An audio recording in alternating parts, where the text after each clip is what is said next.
મારા ખ્યાલથી માવડી સાઈડ ચાલુ ત્યાં જ લઈ જાય છે, કારણ કે ત્યાં જ હોલને રાખ્યું હતું. પણ જે અહીંયા તો હજી વાઇપિંગ બધું બાકી, એટલે અહીંયા કાંઈ હશે નહીં કે પછી બીજે ઇન્ડસ્ટ્રીમાં બીજે કંઈક ફિટ કરવાના હશે.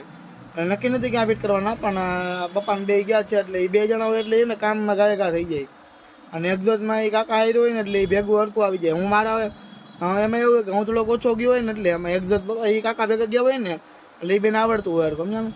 તો એક્ઝોટને ફિટ કરીને આવી જાય ને પછી એ 2 ફિટ પંખા ફિટ કરવાના થાય, વાયરિંગને દઈ અને ચાલુ કરવાનું હોય, એટલું કામ અહીં છે. એમાં વાર લાગી જાય. જે 4:30 ગયા છે હજી નથી આવ્યા, એટલે એ 1.5-2 કલાક તો બાકી જોઈએ ને ભાઈ. રસ્તામાં અડધી કલાક જેવો વાર લાગે એ અલગ વસ્તુ છે. તો બહાર પવન સારો હોય, તડકો થોડોક સારો હોય. તડકો આમ ગરમી ચડી જાય એટલો તડકો હોય, બરાબર. પવન તો છે જ, ખોટો પવન હોય તો કાંઈ નહીં, પણ તડકો ન હોય નહીં સારું. તો તડકો છે એટલે પડદો કઢાય એવું નથી. પડદો હજી રાખ્યો છે, જોઈ લો. તો પડદો હજી એના હમણાં 6 વાગે ને પડદો કાઢી નાખીએ આપણે. અને હવે કંઈક નવીન નથી આપણે, બરાબર. ગામમાં તો સવાર જે આવ્યા હતા એટલે બીજું કંઈ છે નહીં નવીનમાં. હૈસે તમને બતાવીશ. પપ્પા હમણાં આવે ભાઈ, નાસ્તો કરવા જઈશું આપણે.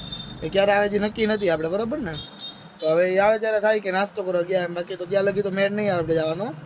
તો ચાલો બેટા દુકાન નવું છે બતાવીશ તમને. અને બ્લોગ હજી આપણે મૂક્યો નથી, કયું ન કહું તમને. તો હાલો એ થોડોક 1-2 ભાગ બાકી એ મૂકીને ભાઈ બ્લોગ નવો મૂકી દઈશું.